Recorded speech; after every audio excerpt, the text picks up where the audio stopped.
How we doing today? Nice to see you. Just doing a quick video to mention that I have over 100 subscribers now. That's right, over 100 subscribers. Stick around.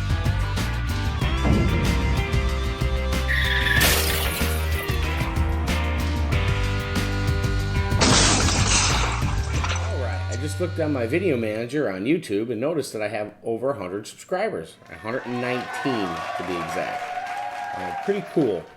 I never, expected to have any subscribers when I first started doing this. I didn't figure anybody would subscribe.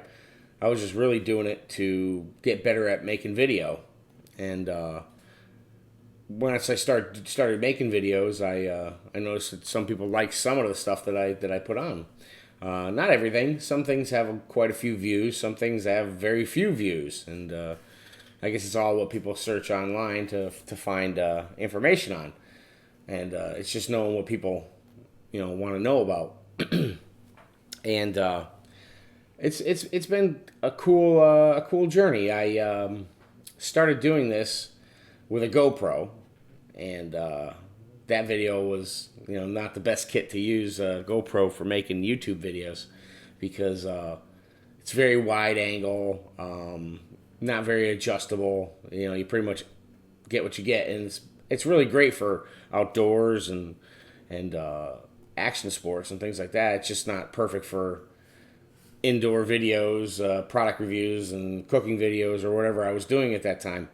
So I upgraded to a Canon video camera, HFR 500, which worked pretty good, and I liked it, and kind of grew out of that because it wasn't very adjustable. Couldn't really, if I was facing the light, I couldn't adjust the aperture and shutter speed enough to really stop blowing out the highlights in the background, and I would be completely dark and the background would be completely bright. So those of you who started making videos would know that depending on what camera you're using, your results may vary to what your video looks like.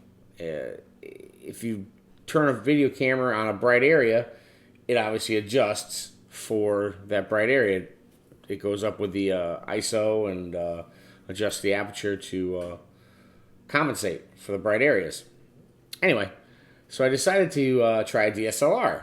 So I bought a DSLR T5i, and with the kit lens, and that was a lot better. I was able to adjust it. Just learning how to use that thing was, an event in itself. If you've never used a digital SLR camera, there's a lot to learn to use them.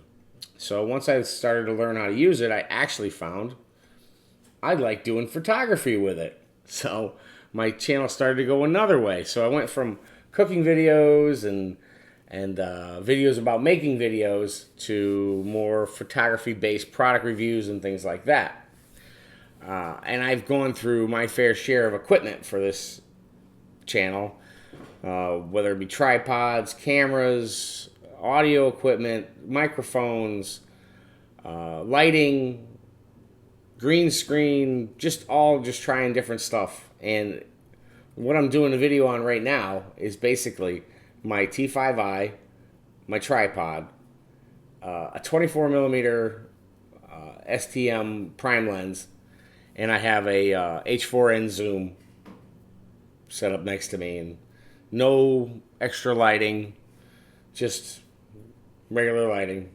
I also used CineStyle on my T5i, to get more dynamic range and to get a better picture, a better look. Always the eternal looking for the sharper picture, clearer picture, better look. And honestly, it's a lot of work, and it's a pain in the butt. If you're just going to do a quick video, you spend 5 hours editing the video. It seems kind of silly.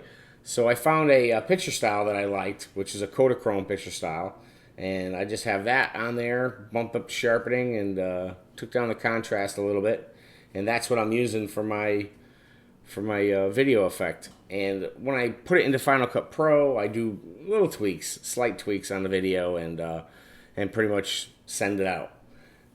it's become a lot easier. As where it used to take me a long time to put a video together, I can literally put a video together in 20 minutes. So it's pretty cool. I enjoy it. It's nice that people watch my channel. I think it's great. It's fun, and I love answering questions. When people ask me questions in the comment section, I love answering questions. If I can, I like to help people. But let's see, what was another thing I want to talk about? Oh, video editors. So when I first started, I started with iMovie. And limitations of iMovie, it's not a very powerful editor. I mean, you can get it done quick, but as far as like colors and things like that, it just never was that sharp, never looked all that great. But I mean, it worked. So I got Adobe Elements Premiere, and that was pretty cool. You could do a lot more. You could add a lot more levels to your video. If you've ever used a video editor, you can stack layers. So if you have your sound layer, your main video layer, and then you have cut in B-roll, C-roll, and then you have titles, and then any adjustments you made, you can cut those in. iMovie only had sound and 2 film areas. So it really made it hard to add effects and different things like that. So that's why I switched to Adobe.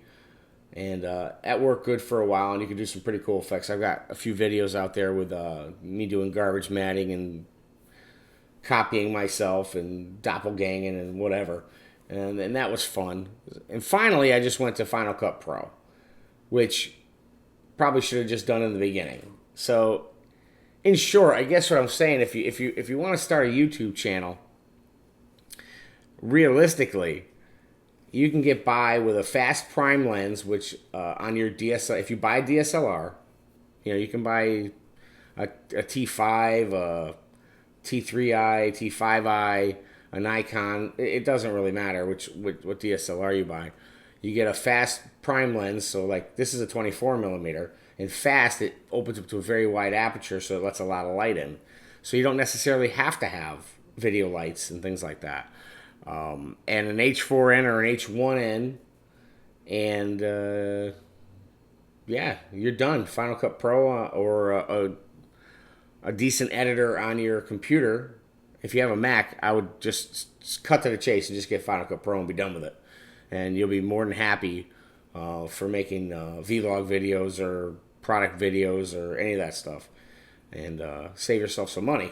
You don't have to buy all these different cameras and all these different lights and green screens. I mean, if you want to, it's fun. I mean, I love my green screen. I like to play with it and stuff like that and do different effects.